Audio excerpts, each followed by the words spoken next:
So వారు నిజాయితీని నిరూపించుకోవడానికి వారు సత్యహరిచంద్రుడి వంశమని తెలంగాణ సమాజానికి అంతా చెప్పుకోవాలని వారు అడిగినప్పుడు వారిని ఎందుకు బాధ పెట్టాలని చెప్పి ఛత్తీస్గఢ్ నుంచి కొనుగోలు చేసిన 1000 మెగావాట్ల విద్యుత్ ఒప్పందము, యాదాద్రి 260x4 1040 మెగావాట్ల భద్రాద్రి పవర్ ప్రాజెక్టు నిర్మాణం సబ్ క్రిటికల్ టెక్నాలజీ తోటి, అదేవిధంగా యాదాద్రి 4000 మెగావాట్ల విద్యుత్ ఒప్పందం బిహెచ్ఎల్కి ఇచ్చిన దానికి సంబంధించి వారు అడిగితేనే ఇదే సభలో చర్చ జరిగితే తమరి అధ్యక్షతన రాష్ట్ర ప్రభుత్వం ఆమోదించింది. ఎప్పుడైతే మేము ఆమోదించి విచారణకు జ్యుడిషియల్ ఎంక్వైరీ కోసం చీఫ్ జస్టిస్ ఆఫ్ తెలంగాణకు లెటర్ రాస్తే సిట్టింగ్ జడ్జిలను కేటాయించలేం, రిటైర్డ్ జడ్జిలతో మీరు విచారణ చేసుకోండి అని కోర్టు నుంచి మాకు సమాచారం అందిన తర్వాత జస్టిస్ ఎల్ నరసింహారెడ్డి గారిని మేము నియమించినాం అధ్యక్ష. వారు విచారణ క్రొనలాజికల్గా చేసుకుంటూ సంబంధిత శాఖ మంత్రికి ఆనాడు, సంబంధిత ఆనాటి ముఖ్యమంత్రికి మీరందరూ కూడా మీరు నిజాయితీ పరులు సత్యహరిచంద్రులు అన్నారు కదా, కమిషన్ దగ్గరకు వచ్చి మీ వివరాలు ఇవ్వండి అని అడిగినారు అధ్యక్ష. అంటే ఒక కమిషన్ వేసిన తర్వాత కమిషన్ విచారణ చేసేటప్పుడు, కమిషన్ సమన్ చేసినప్పుడు బాధ్యత గల పౌరుడిగా ప్రజాప్రతినిధిగా అక్కడికి వెళ్ళి తమ వాదనను ఇక్కడ ఏదైతే వాదన వినిపించాలనుకున్నారో ఆ విచారణ కమిషన్ ముందర వెళ్ళి వీరు వాదనను వినిపించి ఉంటే నిజంగానే వాళ్ళ నిజాయితీ అంతా బయటకు వచ్చి ఉండేది కదా అధ్యక్ష. అక్కడికి వెళ్ళకుండా ఆ కమిషనే వద్దు, ఆ వ్యక్తే వద్దు, ఇవన్నీ వద్దని వాళ్ళే కోర్టుకు వెళ్ళిండ్రు. హైకోర్టు వాళ్ళ వాదనను తిరస్కరించింది. సుప్రీంకోర్టుకు వెళ్ళిండ్రు. సుప్రీంకోర్టు ఏమన్నది, విచారణ కొనసాగించాల్సిందే, విచారణని మీరు క్వాష్ చేయమని అడిగిన అది కుదరదు, కాకపోతే మీకు అభ్యంతరం వల్ల ఆ కమిషన్ చైర్మన్గా వ్యవహరిస్తున్న వ్యక్తి పట్ల మీకు ఏమైనా అభ్యంతరాలు ఉంటే వ్యక్తిని మారుస్తున్నాము అని చెప్పి సుప్రీంకోర్టు మార్చడానికి ప్రభుత్వాన్ని కూడా అడిగింది. మీ ఆలోచన ఏందని? మాకేం ఆలోచన లేదు, ఏ వ్యక్తిని వేసినా సరే విచారణ జరగాలన్నదే ప్రభుత్వం ఆలోచన. ఖచ్చితంగా మా కోర్టు అడిగితే మేము మంచిది మారుస్తాము అని చెప్పి ఒప్పుకున్నాము. వారు కోరుకుంటున్నారు కాబట్టి ఈరోజు సాయంత్రానికల్లా ఎవరిని వేయాలో ఆ విచారణ కమిషన్కు కొత్త చైర్మన్ కూడా ఈరోజు సాయంత్రం నియమిస్తాం అధ్యక్ష.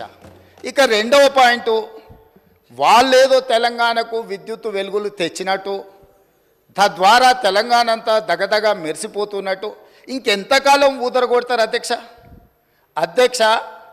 ఈ తెలంగాణ రాష్ట్రం ఉమ్మడి రాష్ట్రంలో హైదరాబాద్ నగరంలో పెట్టుబడులు తీసుకురావాలని, ఈ పెట్టుబడుల ద్వారా ఈ ఆనాటి ఉమ్మడి రాష్ట్రానికి ఆదాయం పెరగాలని చంద్రబాబు నాయుడు గారు ముఖ్యమంత్రిగా ఉన్నప్పుడు 24 గంటల విద్యుత్తు ఇవ్వాలి ఈ ప్రాంతంలో అని ఒక నిర్ణయం తీసుకున్నారు.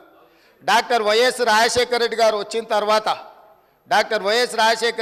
వచ్చిన తర్వాత దాన్ని ఇంకా విస్తరించి ఐటీ కంపెనీలకు కానీ హైదరాబాద్ నగరానికి కానీ ఒక్క క్షణం కూడా విద్యుత్ కోతలు ఉండడానికి వీల్లేదు అని ఆనాడు తీసుకున్న నిర్ణయాల వల్ల నిరంతర విద్యుత్తు సరఫరా జరగడం వల్ల ఐటీ కంపెనీలు, ఫార్మా కంపెనీలు, hotel industry, food industry, sports అన్నీ నగరానికి వచ్చి ఈ నగరంలో ఒక అంతర్జాతీయ ఎయిర్పోర్టు, ఒక ఔటర్ రింగ్ రోడ్డు, హైటెక్ సిటీలు రావడం వల్ల హైదరాబాద్ నగరం విశ్వనగరంగా అవతరించి ఈనాడు తెలంగాణ రాష్ట్రానికి వస్తున్న ఆదాయంలో అత్యధిక భాగము ఆనాడు కాంగ్రెస్ పార్టీ యూపీఏ 1, యూపీఏ 2లో తీసుకున్న నిర్ణయాల వల్ల ఈ నగరానికి ఆదాయం పెరిగింది. కానీ రాష్ట్ర విభజన జరిగినప్పుడు విభజన నియమావళి ప్రకారం ఆస్తులు, అప్పులు జనాభా దామాష ప్రకారం పంచుకోవడానికి చట్టంలో అవకాశం ఉంది అధ్యక్ష. దాని ప్రకారమే 42% జనాభా ఉన్న తెలంగాణకు 42% అప్పులు, అదేవిధంగా 58% జనాభా ఉన్న ఆంధ్రప్రదేశ్కి 58% అప్పులు, ఆస్తులు, పంపకాలు జరిగినాయి. కానీ విద్యుత్తులో మధ్యప్రదేశ్ విడిపోయినప్పుడు, జార్ఖండ్ మధ్యప్రదేశ్ నుంచి విడిపోయినప్పుడు, బీహార్ మధ్యప్రదేశ్ నుంచి కొంత ప్రాంతం విడిపోయినప్పుడు స్పష్టంగా ఛత్తీస్గఢ్, జార్ఖండ్ ఇవన్నీ రాష్ట్రాలు ఏర్పడినప్పుడు ఒక సమస్యను ఎదుర్కొన్నారు. ఆనాడు దిగ్విజయ్ సింగ్ గారు ముఖ్యమంత్రిగా ఉన్నప్పుడు చట్టంలో ఉన్న అంశం ఏంటంటే విద్యుత్తు ప్రాజెక్టులు ఏ ప్రాంతంలో విద్యుత్తు ఉత్పత్తి చేసే సామర్థ్యం ఉన్నదో అవి ఆ ప్రాంతానికే ఇచ్చేసే విధానం ఉంది చట్టంలో. తద్వారా ఆనాడు మధ్యప్రదేశ్ సీరియస్ పవర్ క్రైసిస్ని ఎదుర్కొన్నది. ఉత్పత్తి చేసేటివేమో కొత్తగా ఏర్పడ్డ రాష్ట్రానికి వెళ్ళిపోయినాయి. వినియోగం మొత్తం మధ్యప్రదేశ్లో ఉండడం వల్ల చాలా తీవ్రమైన విద్యుత్ సంక్షోభాన్ని ఎదుర్కొన్నది. అదే సందర్భంలో ఉమ్మడి రాష్ట్రంలో కిరణ్ కుమార్ రెడ్డి గారు కట్టెపుల్ల పట్టుకొని మొత్తం ఇవన్నీ చెప్పిండు, విడిపోతే తెలంగాణ చీకటి అయిపోతుంది, ఎందుకంటే నియమావళి ఇట్లు ఉన్నది కాబట్టి ఇది అటు పోతుందని.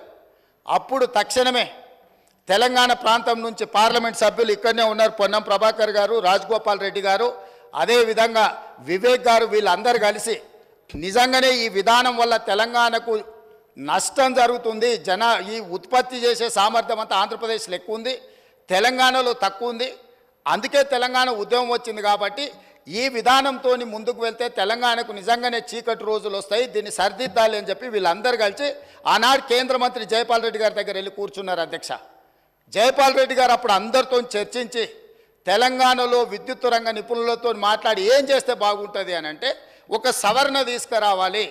ఏంది? ఉత్పత్తి ప్రాతిపదికన విభజన జరగకూడదు, వినియోగం ప్రాతిపదికన విభజన జరిగినప్పుడు ఉమ్మడి రాష్ట్రంలో తెలంగాణ ప్రాంతానికి అత్యధికంగా ఏదైతే విద్యుత్ వినియోగం జరుగుతున్నదో వినియోగ ప్రాతిపదికన మనకు విభజన జరిగితే తెలంగాణకి ఎలాంటి ఇబ్బంది ఉండదు అని చెబితే హుటాహుటిన జైపాల్ రెడ్డి గారు సోనియా గాంధీ గారి దగ్గరికి, మన్మోహన్ సింగ్ గారి దగ్గరికి వెళ్ళి హైదరాబాద్తో కూడుకున్న తెలంగాణ రాష్ట్రం ఇచ్చిన మనం తెలంగాణకు విద్యుత్తు ఒకవేళ కొరత ఏర్పడితే తెలంగాణ రాష్ట్రం అభివృద్ధి కుంటుపడుతుంది, కుప్పగూలుతుంది అని చెప్పి జైపాల్ రెడ్డి గారు వెళ్ళి కన్విన్స్ చేసి రాష్ట్రం ఏర్పడ్డ తర్వాత స్పీకింగ్ ఆర్డర్ ఇప్పించింది. అధ్యక్ష, విభజన చట్టంలో లేని, రాజ్యాంగంలో లేని ప్రత్యేకమైన మినహాయింపు ఒక్క తెలంగాణ రాష్ట్రానికి ఆనాడు ఇక్కడ ఉన్న ఎమ్మెల్యేలు ఆనాడు ఎంపీలుగా పోయి జైపాల్ రెడ్డి గారితో మాట్లాడితే జైపాల్ రెడ్డి గారు కేంద్ర మంత్రిగా ప్రధానమంత్రి మన్మోహన్ సింగ్ గారిని, యూపీఏ చైర్పర్సన్ సోనియా గాంధీ గారిని ఒప్పించి వినియోగం ప్రాతిపదికన 53.46% అంటే దాదాపుగా 54% తెలంగాణ రాష్ట్రానికి, 46% ఆంధ్రప్రదేశ్ రాష్ట్రానికి. వాస్తవంగా ఉత్పత్తి సామర్థ్యం ప్రకారం చూసుకుంటే 36% తెలంగాణలో ఉండే, 64% ఆంధ్రప్రదేశ్లో ఉండే. విభజన చట్టం ప్రకారం తెలంగాణకు 36% వచ్చే విధంగా, ఆంధ్రప్రదేశ్కి 64% వచ్చే విధంగా ఉంటే జైపాల్ రెడ్డి గారు తీవ్రమైన కృషి చేసి తెలంగాణ రాష్ట్రానికి 53.46% ఇప్పించి కేంద్ర ప్రభుత్వం నుంచి ఆదేశాలు ఇప్పించి ఆనాడు తెలంగాణ రాష్ట్రాన్ని చీకట్ల నుంచి కాపాడింది. అధ్యక్ష, ఇక్కడ కూర్చున్న వాళ్ళు పొంకనాలు కొడుతున్నాడు ఎవడేం చేయలే. అదేవిధంగా ఆనాడు నేను తెలుగుదేశంలో ఉన్న ఎమ్మెల్యేగా ఇదే సభలో ఇక్కడనే చంద్రశేఖరరావు గారు ముఖ్యమంత్రిగా ఉంటే అక్కడ ప్రతిపక్ష నాయకుడిగా విద్యుత్తు మీద చర్చ జరిగింది. ఆనాడు సమాధానం చెప్పలేక తెలంగాణకు చీకటి రోజులని పేపర్లు కింద కొట్టి ఆనాడు స్పీకర్ గారికి ఇక్కడి నుంచి హుకుం జారీ చేసి మార్షల్స్ను పెట్టి నా నీడ్చి బయటపడేపించింది. అధ్యక్ష, రికార్డులు తీయండి. 2014-15 సందర్భంగా ఆనాడు ఇదే సభలో జరిగిన చర్చలో చంద్రశేఖరరావు గారు ఏ విధంగా సభను తప్పుదో పట్టిస్తుండు, ఏ విధంగా ప్రజల్ని మభ్యపెడుతుండు, ఏ రకంగా కాంగ్రెస్ పార్టీ ఆ రోజు నేను తెలుగుదేశంలో ఉన్నా నేను స్పష్టంగా చెప్పిన ఆ రోజు రికార్డులు తీయండి అధ్యక్ష, మీరు సభను వాయిదా వేయండి, అవసరమైతే ఆ రికార్డులు తీద్దాం. నేను ఆ రోజు చెప్పిన సోనియా గాంధీ గారి దయ వల్ల, జైపాల్ రెడ్డి గారి కృషి వల్ల తెలంగాణ రాష్ట్రానికి ఈ విద్యుత్ సంక్షోభం నుంచి గట్టెక్కింది. నేను తెలుగుదేశం ఎమ్మెల్యేగా ఉన్నా వాస్తవాలను చెప్పాలి అని చెప్పి అక్కడి నుంచి నేను తెలుగుదేశం ఎమ్మెల్యేకి ఈ సభలో మాట్లాడితే ఈ సభ్యుడు వాళ్ళని పొగడతాడా, మార్షల్స్ని పెట్టి ఈడ్చి బయట పడేయండి, నన్ను ఈడ్చి బయట పడేపించండి. అధ్యక్ష, ఈరోజు మీ ద్వారా తెలంగాణ సమాజానికి ఈరోజు నేను చెప్పదలుచుకున్న అధ్యక్ష, ఆ రకంగా తెలంగాణ రాష్ట్రాన్ని విద్యుత్ సంక్షోభం నుంచి ఆనాడు జైపాల్ రెడ్డి గారు, సోనియా గాంధీ గారు, మన్మోహన్ సింగ్ గారు కాపాడినరు. ఆ తర్వాత ఉమ్మడి రాష్ట్రంలో తీసుకున్న నిర్ణయాల వల్ల భూపాలపల్లిలో ఉన్న 1200 మెగావాట్లు కానీ ఇతర ప్రాంతాలలో ఆనాడు ఉమ్మడి రాష్ట్రంలో ప్రారంభించిన పవర్ ప్రాజెక్టులు తెలంగాణ రాష్ట్రం వచ్చిన తర్వాత ఉత్పత్తిలోకి వచ్చినాయి కాబట్టి అడిషనల్ పవర్ మొత్తం మనకు యాడ్ అవ్వడం వల్ల తెలంగాణలో విద్యుత్ సంక్షోభాన్ని నుంచి మనం బయటపడ్డాం. అధ్యక్ష, ఇవాళ నేను సూటిగా సవాలు విసురుతున్నా. ఆనాడు 7000 చిల్లర మెగావాట్లు ఉంటే మేము 19,000 చిల్లరకి తీసుకెళ్ళినామని. ఎవరు అధ్యక్ష? వీళ్ళ తాతలు ఏమన్నా ఉత్పత్తి చేసిరా, వీళ్ళేమన్నా చేసిరా? సోలార్ పవర్ ప్రాజెక్టులో 5,600 మెగావాట్లు ఈరోజు చెప్పుకుంటారు కదా.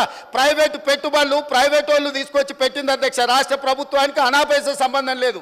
10 సంవత్సరాలు వీళ్ళ ఏలుబడిలో సోలార్ పవర్ ఓన్లీ 1 మెగావాట్ అధ్యక్ష. సిగ్గు లేకుండా ఇంకా కూడా మేము విద్యుత్తును ఉత్పత్తి చేసామని అబద్ధాలు చెప్పి సభను తప్పుదోవ పట్టించే ప్రయత్నం చేస్తున్నారు అధ్యక్ష. అదేవిధంగా అధ్యక్ష, ఇవాళ బిహెచ్ఎల్కు మేము నామినేషన్ పేజ్ మీద ఇచ్చినాం. గవర్నమెంట్ టు గవర్నమెంట్ ఇస్తే కమిషన్లు వస్తాయా? ఇది పద్ధతేనా? మీరు ఎక్కడ గండి కొట్టిరు, ఎక్కడ బొక్కిండ్రు, ఎక్కడ మెక్కిండ్రు మాకు తెలియదు అనుకుంటున్నారు అధ్యక్ష. మేమేం చదువుకోకుండానే ఇక్కడికి వచ్చినాం అనుకుంటురా అధ్యక్ష?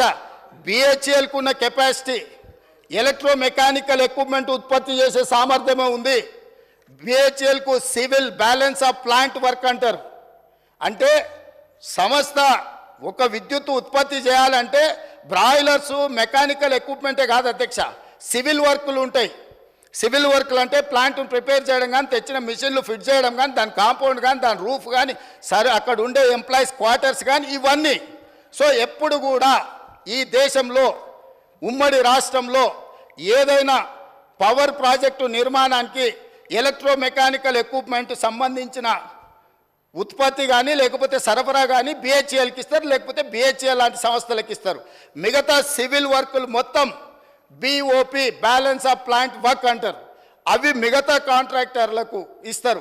వీళ్ళిద్దరు సమన్వయం చేసుకొని విద్యుత్ శాఖ అధికారులు ఇంజనీర్ల పర్యవేక్షణలో సివిల్ వర్కులు చేసే కంపెనీ సివిల్ వర్కులు చేస్తుంది, ఎలక్ట్రో మెకానికల్ ఎక్విప్మెంట్ చేసే పని చేస్తారు. ఆ రెండింటిని కలిపి ప్రాజెక్టులు నిర్మిస్తారు అధ్యక్ష. ఇప్పటివరకు దేశంలో జరిగింది.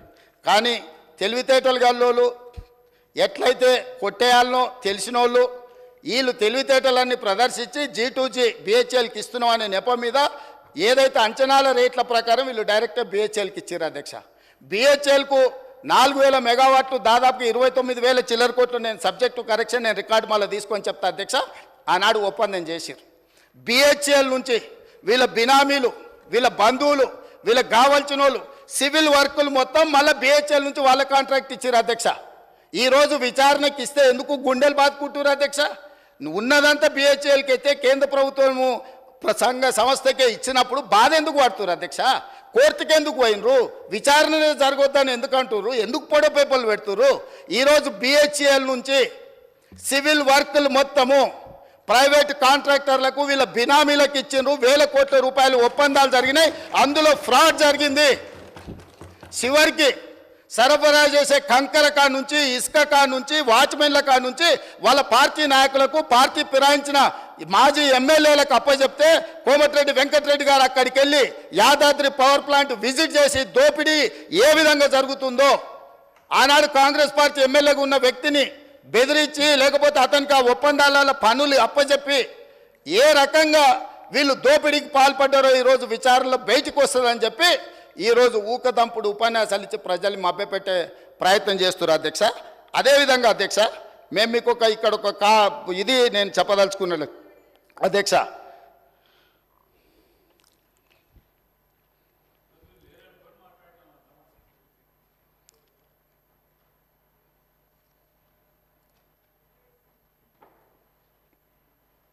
$2,400 మెగావాట్ల పవర్ ప్రాజెక్ట్ టెండర్ పిలిస్తే BHEL Korean company, BHEL company, ఇంకొక కంపెనీ టెండర్లో పార్టిసిపేట్ చేసింది అధ్యక్ష. జార్ఖండ్లో 18% లెస్. సేమ్ తెలంగాణలో ఏ తారీఖు నాడైతే అంచనా రేట్లకు తెలంగాణ ప్రభుత్వం బిహెచ్ఎల్కు కాంట్రాక్ట్ ఇచ్చిందో సేమ్ సమయంలో, నేను తారీఖు కూడా మీకు చెప్తా అధ్యక్ష, 2017 అధ్యక్ష, జూలై 18, 2017 సేమ్ సందర్భంలో జార్ఖండ్ ప్రభుత్వము క్లియర్గా 2,400 మెగావాట్ల విద్యుత్తు ఉత్పత్తి చేసే టెండర్ పిలిస్తే, సూపర్ క్రిటికల్ టెండర్ మీద వాళ్ళు టెండర్ పిలిస్తే బిహెచ్ఎల్, దుసాన్ అనే కొరియన్ కంపెనీ, ఎల్ఎన్టీ కంపెనీ 3 టెండర్ల కాంపిటీషన్లో పాల్గొన్నాయి అధ్యక్ష. ఇదే బిహెచ్ఎల్ 18% లెస్ కోట్ చేసి ఆ వర్క్ తీసుకున్నది అధ్యక్ష.